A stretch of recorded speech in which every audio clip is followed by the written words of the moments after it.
Check out the link in the description below and you can find a worksheet that goes along with this lesson. Welcome back to Ukulele Corner.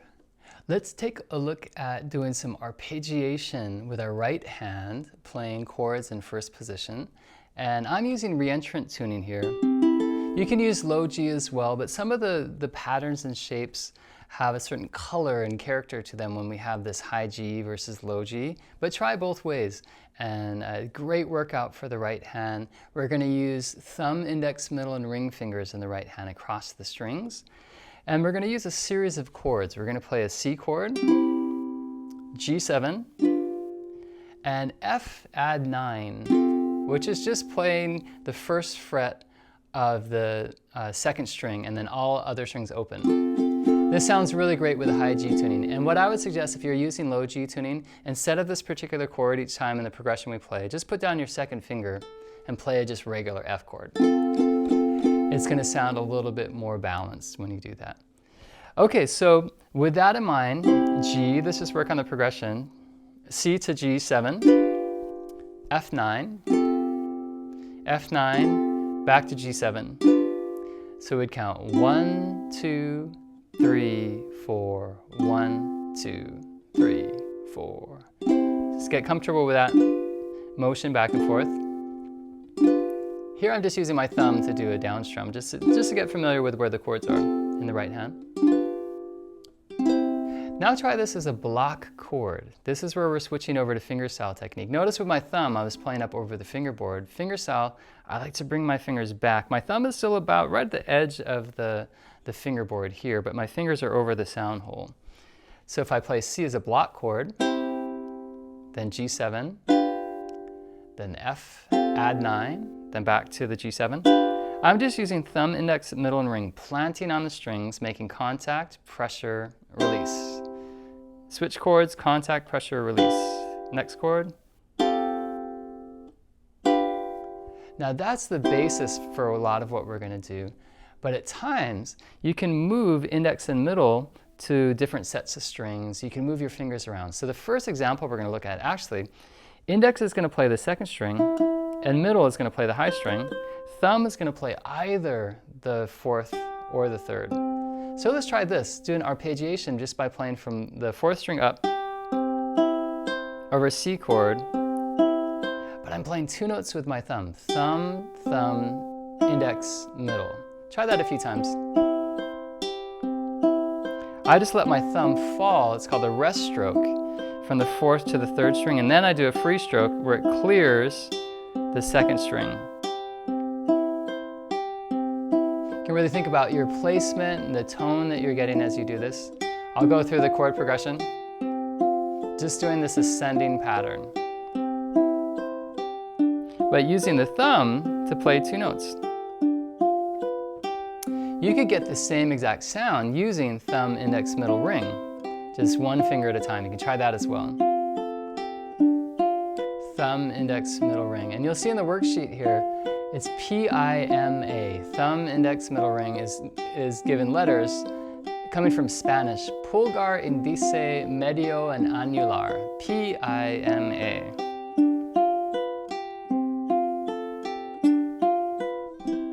Okay, so the first example we're going to look at is using the thumb across the fourth and the third string is going to go like this. Thumb, index, thumb, middle. This gives us a nice ascending arpeggio with the high G tuning. It's going to go 3, 2, 4, 1.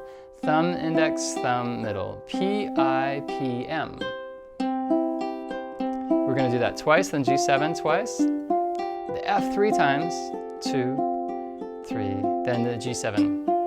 C, G7, F add 9, F add 9 to G7. So I want you to practice each of these examples very slowly and then work up to this tempo so you can get it nice and balanced. So let's try that one very slowly. Ready? And play. 1, and 2, and again. 3, and 4. G7. Strings are 3, 2, 4, 1. F9, 1, 2, 3, 4. Stay on F9, 1, 2. Then go to G7, 3, 4. So that's a great pattern. You hear the notes in a row. It's a perfect ascending arpeggio. So if you were to look at that with sheet music, you just see the notes rising up the staff. Next one, we're going to do basically that, but in a reverse order. We're going to go 1, 4, 2, 3. That gives us a descending arpeggio. Middle thumb, index, thumb. So it's going to sound like this. Twice for C, twice for G7. 3 times for the F add 9. Back to the G7. Middle thumb, index, thumb. That's the pattern. So it's reverse order of what we did before.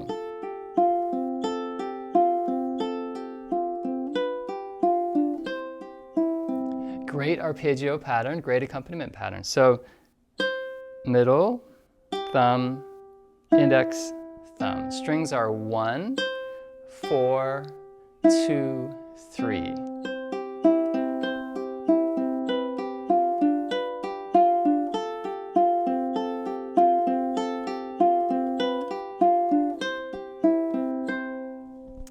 Okay, the next one we're going to play 3, 2, 1, 4. And in this case, you could use your thumb once again across the strings.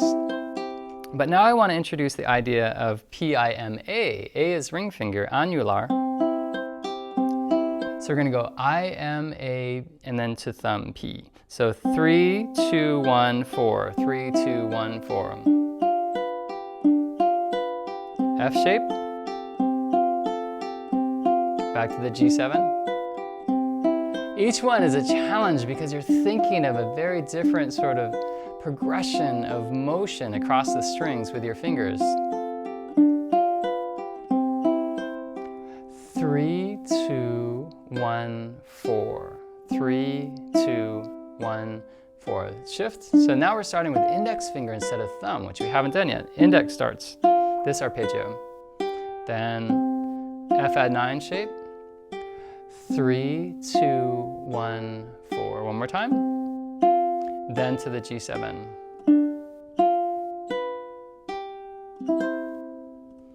Okay, the next one is similar to what we started with, just a simple 4-note ascending pattern. But because of the reentrant tuning, you're going to hear the notes displace. It's not even though we're ascending up the strings, the pitch is not ascending. It starts high, then jumps low, and then ascends.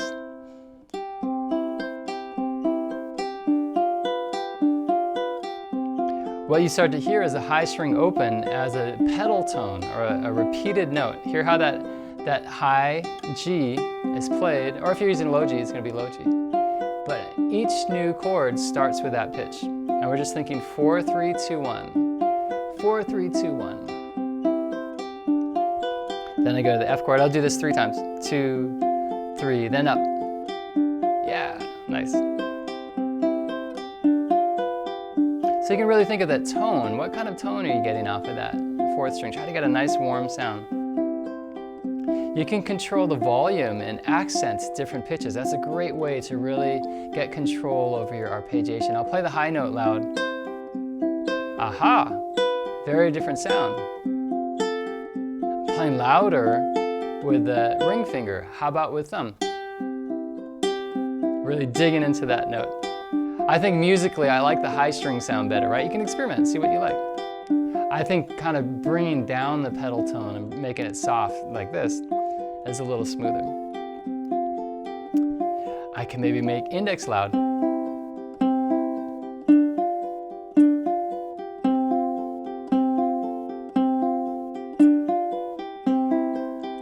Wow, that really transforms the same set of pitches. All of a sudden, another sound emerges because you're playing louder or softer with the different fingers. So this sort of 4-note consistent pattern is really good for practicing this. Now let's try it in reverse, same thing. Start with ring, then middle, index, thumb. So 1, 2, 3, 4. 1, 2, 3, 4. Then same chord progression. Go to F, to the G7, C. Same idea, I can think of that high note as a melody. We're gonna make that nice and full and loud, nice and rich. Okay, the last one I wanna look at is gonna go thumb, middle, index, ring. Same set of strings we're assigning our fingers to, 4, 3, 2, 1 with thumb going up, but we're gonna go strings 4, 2, 3, 1. 4, 2, 3, 1. Thumb, index, middle, ring. This is a great pattern. You could cheat actually here and just do 2 fingers. I'm going thumb, index across the strings, or thumb, middle would be nice. Aha, no problem. But good challenge to use all 4 fingers.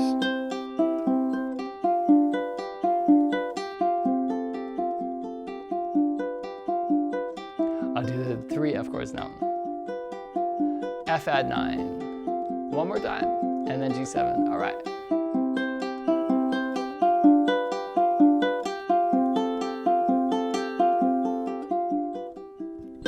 Bring out a high pitch.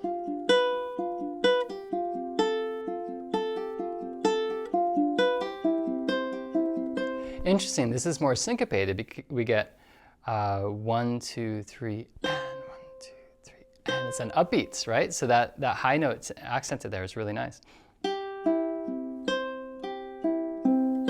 So to finish up, let's play this last exercise nice and slow.